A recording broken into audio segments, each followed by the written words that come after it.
Halo, selamat datang di United TV. Newcastle lawan Manchester United di Liga Inggris Premier League. Saya sangat semangat sekali untuk nonton pertandingan ini. Kenapa? Karena menurut saya Manchester United akan bangkit kembali setelah kalah telak ya lawan Tottenham Hotspur. Ya, hari ini saya baca berita bahwa Bruno mengatakan ya ke media hubungan dia sama Ole baik-baik saja. Kalau semuanya itu yang dibilang hubungan dia retak sama Ole itu hanya hoax. Dan dia bilang juga di ruang ganti Manchester United, pemain-pemain semua masih mendukung Ole. Ya, ini sangat berita yang sangat positif sekali dan menurut saya ini benar ya. Benar sekali kalau saya bilang sih. Karena apa? Karena saya bilang Ole itu belum pantas banget dijudge dia gagal untuk musim ini walaupun dia udah kalah 2 kali ya. Jadi kalau saya bilang Ole tolong lakukan yang harus kamu lakukan sebagai manajer Manchester United. Semua pemain yang nggak perform dari awal musim sampai sekarang itu harus dicadangkan dulu, terutama Harry Maguire. Harry Maguire itu jelas nggak perform semenjak selesai COVID ya, lockdown ya di Europa League sampai sekarang dia masih jelek banget mainnya. Mungkin ada faktor juga dia gara-gara dia ditangkap ya sama polisi di Greece ya, di Yunani. Mungkin atau apa saya nggak tahu. Yang pasti dia nggak perform. Bahkan di Inggris kemarin pun dia kena kartu merah ya. Itu jadi saya bilang tolong oleh Maguire cadangin itu harus mutlak ya. Yang kedua adalah Pogba. Pogba saya bilang dia main dari kemarin setengah-setengah dan saya bilang fitness level dia masih rendah, match sharpness dia masih rendah. Ya mungkin faktor COVID kemarin masih belum selesai atau apa saya nggak tahu. Bahkan di Prancis pun dia nggak main full, dia cuma jadi sebagai cadangan ya.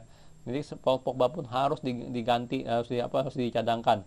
Diganti dengan siapa? Jelas Van de Beek. Van de Beek ini permainannya bagus, dari dia masuk itu dia bagus walaupun dia sebagai cadangan, dia sempat ngegolin di Piala Kerbau pun dia sempat assist ke Juan Mata. Dia mainannya konsisten ya, saya lihat dia masih muda, spiritnya masih ada, skillnya ada.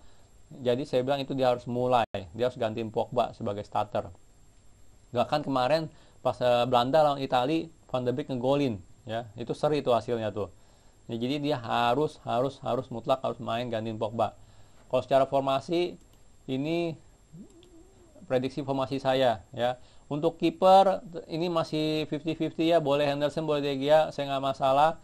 Cuma kalau menurut saya boleh main Henderson. Kenapa? Karena kita ya cuma lawan Newcastle, boleh kasih kesempatan lah untuk Henderson ya.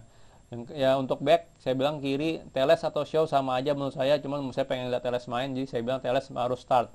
Untuk center back saya taruh Lindelof dan Bailey. Terbukti Lindelof sama Bailey di Piala Kerbau mainnya bagus ya. Dan juga Maguire saya nggak mau lihat dia main ya, bahkan nggak perlu saya lihat di cadangan ya. Dia biar istirahat aja di rumah ya, biar dia santai, tenangin dulu ya, biar dia bisa balik lagi formnya ya. Untuk kanan saya masih taruh Wan-Bissaka, cuman kalau diangkat anggota menurut saya ini diganti aja sama Fosu Mensah, saya nggak masalah ya. Untuk holding midfield saya bilang untuk di CDM-nya nih, defensive midfield itu Matic. Kenapa? Karena saya nggak mau main-main dengan Fred kali ini. Saya pengen aman, saya pengen defensif kita aman. Jadi kalau Teles bisa maju, Matic tetap di belakang bersama Lindelof sama Bailey. Saya pengen aman, jadi saya taruh Matic nimbang Fred. Untuk Pogba saya sudah bilang ganti oleh Van de Beek, sangat pantas Van de Beek untuk start karena performanya selama ini masih sangat konsisten. Dia harus start. No other question ask ya. Pogba duduk cadangan. Untuk attacking midfield, winger kiri Rashford, yang tengah Fernandes, kanan Mata ya. Dan untuk striker saya taruh Greenwood. Nah ini kenapa saya taruh Greenwood ya, kita tahu sendiri lah striker kita lagi krisis ya kan. Martial kartu merah, Cavani belum boleh main, jadi Greenwood menurut saya harus menunjukkan potensinya sebagai striker, karena menurut saya juga dia itu seorang striker ya, bukan seorang winger, memang ditaruh oleh aja sebagai winger ya. Jadi Greenwood ini sebagai striker, gantiin Greenwood adalah Mata. Ya, Juan Mata jelas dia pantas banget juga untuk memulai game ini. Kenapa? Karena dia konsisten juga di Piala Kerbau dan bahkan dia pernah jadi man of the match sekali, sama bulan lalu dia itu sebagai player of the month Manchester United. Jadi menurut saya dia boleh main ya. Cuma untuk Rashford, Fernandes sama Mata ini menurut saya menit 60 boleh diganti ya. Rashford kalau salah dia pas membela Inggris main 2 kali.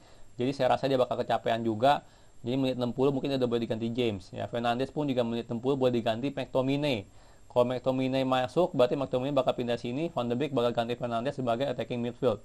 Ya menurut saya itu plan game plan yang sangat bagus sekali ya. Tolong jangan dimainin full.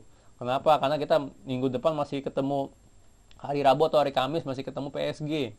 Ya mulai minggu depan tuh kita main bola setiap 3 kali gitu loh. Tiap 3 hari sekali, ya seminggu 2 kali. Ya jadi Rashford, Fernandes ini perlu dicadangkan, perlu diganti nanti menit 60 biar dia nggak kecapean. Ya apalagi mereka berdua main full kemarin di negara mereka masing-masing ya. Rashford untuk Inggris, Fernandes untuk Portugal. Ya untuk formasi menurut saya seperti ini. Kalau untuk prediksi hasil, kita harus menang. Ini mutlak harus menang ya. Bulan ini bulan yang berat, kita harus awali dengan bagus ya. Dan saya nggak mau menang 1-0 doang ya. Kita harus menang minimal 2 gol. Kita harus menang kuat gitu. Kita harus menang dengan kuat.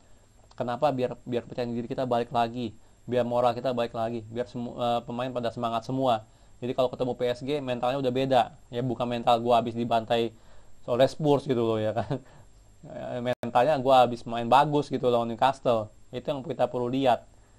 Ya, jadi prediksi saya, walaupun hati mengatakan ini bakal game yang susah ya, maksudnya ya karena Newcastle udah pasti parkir bus ya kan. Cuman saya pengen tetap kita menang minimal 2 gol. Jadi prediksi saya untuk skor adalah 1-3 untuk Manchester United atau enggak 0-2 untuk Manchester United ya. Sekian prediksi saya untuk game Newcastle lawan Manchester United. Kalau suka jangan lupa like, subscribe. Thank you for watching.